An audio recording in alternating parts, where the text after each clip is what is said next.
BNP বর্তমানে ভয়ঙ্করভাবে একটা দোটানার মধ্যে আছে। বিএনপি চাচ্ছে এই মুহূর্তে যাতে নির্বাচনটা দ্রুত দেওয়া হয়, সে সময়টা হচ্ছে হাইয়েস্ট 6 মাস। বিএনপি অন্তর্বর্তীকালীন সরকারকে সময় দিতে চাচ্ছে হাইয়েস্ট 6 মাস। বিএনপি চাচ্ছে অন্তর্বর্তীকালীন সরকার যাতে একটা রোড ম্যাপ দেয় নির্বাচনটা কবে হবে, কিভাবে হবে। অপরদিকে অন্যান্য রাজনৈতিক দলগুলো এই মুহূর্তে নির্বাচনটা চাচ্ছে না। তারা চাচ্ছে ডক্টর ইউনূসের যে অন্তর্বর্তীকালীন সরকার আছে এই সরকারকে মিনিমাম ৩-৪ বছর সময় দিতে। এর কারণ হচ্ছে বর্তমানে যদি 3 মাস কি 6 মাসের মধ্যে নির্বাচন দেওয়া হয় তাহলে বিএনপি 90% সম্ভাবনা আছে ক্ষমতায় যাওয়ার। এই সময়টা যদি দীর্ঘায়িত করা হয় তাহলে বিএনপির ভিতরে কিছু উচ্ছৃঙ্খল নেতা আছে, বিভিন্ন জায়গা চাঁদার হাত বদল হয়েছে। গত 15-16 বছরে বিভিন্ন সেক্টরে আওয়ামী লীগ যে চাঁদাবাজি করছে এই চাঁদাবাজির হাতটা বিএনপির অনেক নেতারা এখন লুফে নিচ্ছে। তারা বিভিন্ন জায়গায় চাঁদাবাজি করতেছে, বিভিন্ন হয়রানি করতেছে মানুষকে, যার ফলে মানুষ বিভিন্ন ডিজিটাল প্ল্যাটফর্ম থেকে এইগুলো দেখছে, যার ফলে বিএনপির প্রতি মানুষের একটা বিরক্ত ফিল হচ্ছে। এদেশের জনগণ ভয় পায়।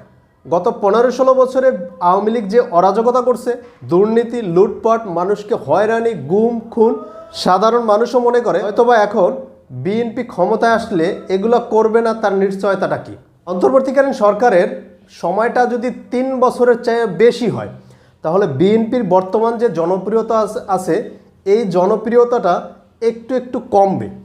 অপরদিকে অন্যান্য যে রাজনৈতিক দলগুলো আছে যেমন গণ অধিকার পরিষদ, জামাতে ইসলামী বা অন্যান্য যে ছোট দলগুলো আছে তাদের জনপ্রিয়তাটা আস্তে আস্তে বাড়বে। এর কারণ হচ্ছে তারা একটা গণসংযোগ, মিছিল, মিটিং, বিভিন্ন সভা করার একটা সুযোগ পাবে। বাংলাদেশ জামাত ইসলামী এই মুহূর্তে নির্বাচন চাচ্ছে না, তারা একটা লং টাইম, একটা সময় চাচ্ছে অন্তর্বর্তীকালীন সরকারের কাছে। হ্যাঁ, এটা তারা মুখে না বললেও তাদের ভাষায় বোঝা যায়। সেই সময়টা হতে হবে মিনিমাম 2-3 বছর। কারণ গত 15-16 বছরে সবচেয়েতে যে দলটা গণসংযোগ, মিছিল, মিটিং করতে পারে না সেটা হচ্ছে জামাতে ইসলামী। আর গত 15-16 বছরে যে দলটা সবচেয়ে বেশি নির্যাতিত, গুম, খুন, হত্যা, মামলার অনেক গায়েবী মামলা, নেতাদের হয়রানি, এগুলোর সবচেয়ে বেশি ভোগ করছে বিএনপি। বিএনপি এই মুহূর্তে জোরালোভাবে যে কিছু করবে তাও করতে পারতেছে না। কারণ গণ অভ্যুত্থানের পিছনে বিএনপির অংশগ্রহণ থাকলেও সেটা ছিল পিছনের কাতারে, কারণ সামনের কাতারে ছিল বৈষম্য বিরোধী ছাত্ররা।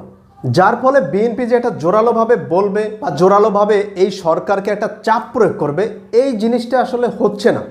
যদি বিএনপি এই মুহূর্তে অন্তর্বর্তীকালীন সরকারকে এক ধরনের চাপ প্রয়োগ করে বা দ্রুত নির্বাচন দেওয়ার জন্য এক ধরনের আন্দোলনের নামে, তাহলে এই বৈষম্য বিরোধী ছাত্র আন্দোলনে যারা নেতৃত্ব দিয়েছে এই মানুষগুলোর বিপক্ষে চলে যাবে।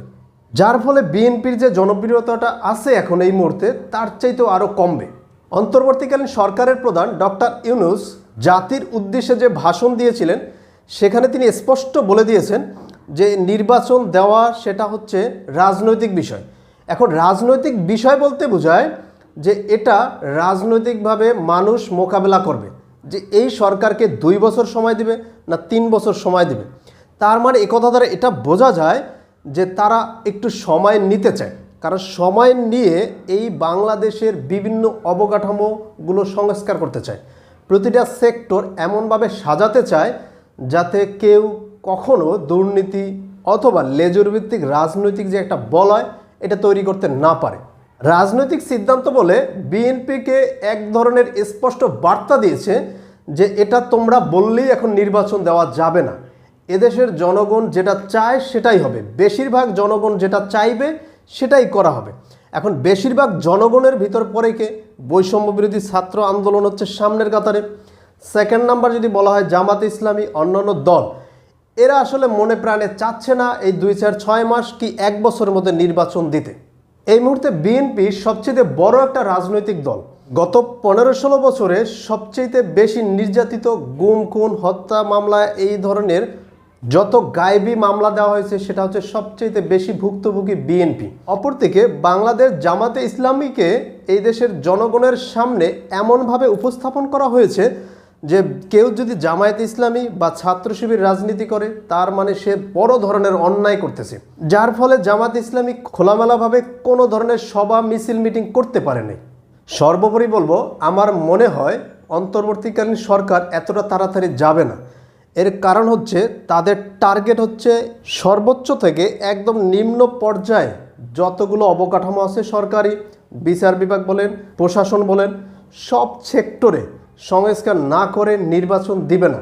অন্তর্বর্তীকালীন এতটাও ভয় পায় না, কারণ অন্তর্বর্তীকালীন সরকারের সাথে বিএনপি বাদে অন্যান্য যে রাজনৈতিক দল আছে সবাই অন্তর্বর্তীকালীন সরকার যেটা করবে সেটার পক্ষে।